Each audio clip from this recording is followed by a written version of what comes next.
Assalamualaikum warahmatullahi wabarakatuh. Perkenalkan, nama saya Muhammad Ali Ridho dari kelas 3B, NIM 482012108055. Baiklah, saya di sini akan menjelaskan tentang formulasi sediaan cair semi padat pada sediaan krim eritromisin. Pada pembahasan yang pertama yaitu preformulasi zat aktif, yang mana zat aktif yang digunakan adalah eritromisin dengan rumus molekul C37H67NO13, bobot molekul 733,94. Pemeriaannya sendiri yaitu serbuk hablur putih atau agak kuning, tidak berbau, praktis tidak berbau. Adapun pH eritromisin yaitu 8 sampai 10,5.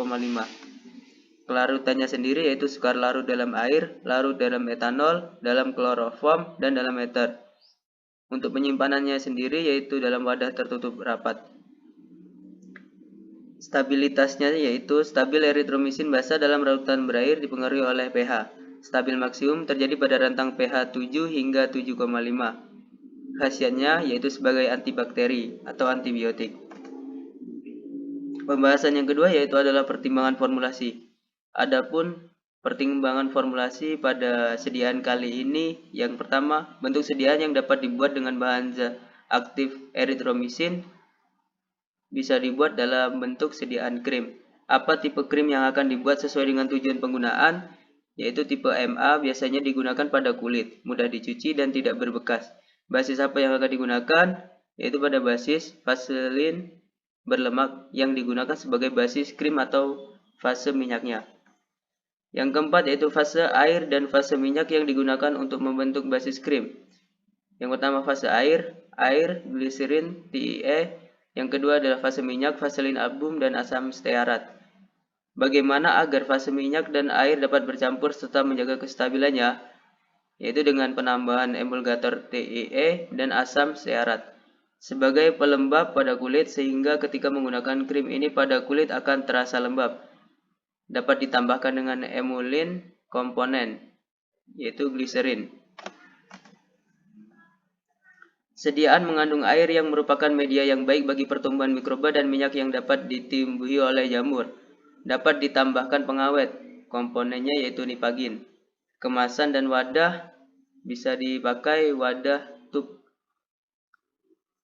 Pada pembahasan selanjutnya yaitu pertimbangan farmakologi. Indikasi, mengobati akne vulgasi, bentuk moderat dengan papul, pustul dan bentuk non-inflamasi dengan komedo.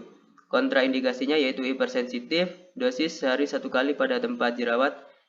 Adapun kontraindikasi, kehamilan pada trimester pertama, ibu menyusui, sedang mengonsumsi vitamin A. Efek samping, kulit menjadi kering, lembek, gatal-gatal, mengelupas, eritemia, kemerahan kulit karena pelebaran pembuluh-pembuluh darah, berminyak, terasa terbakar, dan bisa menyebabkan iritasi pada mata. Pada pembahasan selanjutnya yaitu formulasi. Bahan yang digunakan yaitu eritromisin, yang mana eritromisin di sini sebagai bahan aktif, BHT sebagai antioksidan, TEA sebagai emulgator, asam stearat sebagai basis krim fase air, vaselin album sebagai basis krim fase minyak, gliserin basis krim fase air, nipagin sebagai pengawet, dan aquades sebagai pelarut. Adapun pertimbangan bahan yaitu eritromisin 5%, di mana di sini diperoleh hasil yaitu 1,65 gram. Yang kedua BHT atau butilade hidroxytoluena 1%. Di sini didapatkan hasil yaitu 0,33 gram. Yang ketiga TIE 4%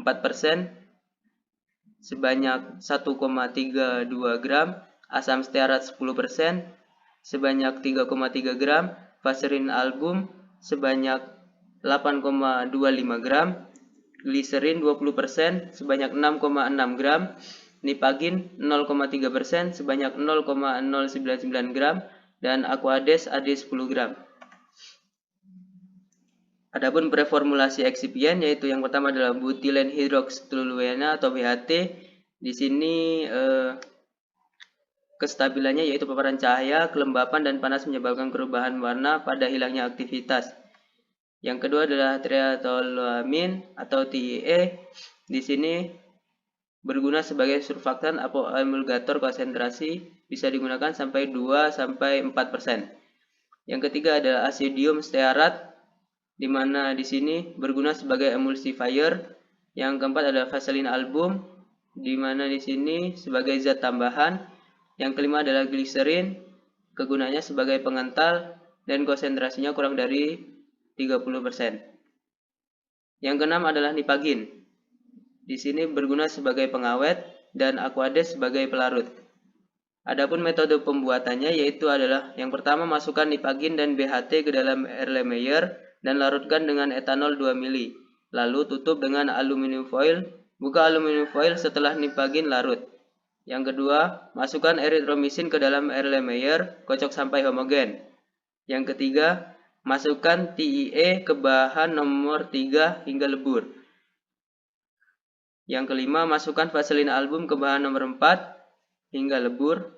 Yang keenam, masukkan gliserin bahan nomor 5 lebur hingga terbentuk korpus emulsi. Yang ketujuh, bahan yang sudah dilebur dimasukkan ke dalam mortir panas. Cara memanaskan mortir: ambil air panas, masukkan pada mortir, tunggu sampai mortir panas, kemudian buang air dan keringkan mortir. Yang ke-8, masukkan eritromisin dan nipagin sedikit demi sedikit ke dalam mortir, aduk hingga homogen. Yang ke-9, ditambahkan sisa aquades sedikit demi sedikit hingga homogen, ditimbang tub kosong, lalu kemudian ditimbang sediaan yang sudah jadi, lalu dimasukkan ke dalam tub, diberi etiket, brosur, dan dimasukkan ke dalam kemasan.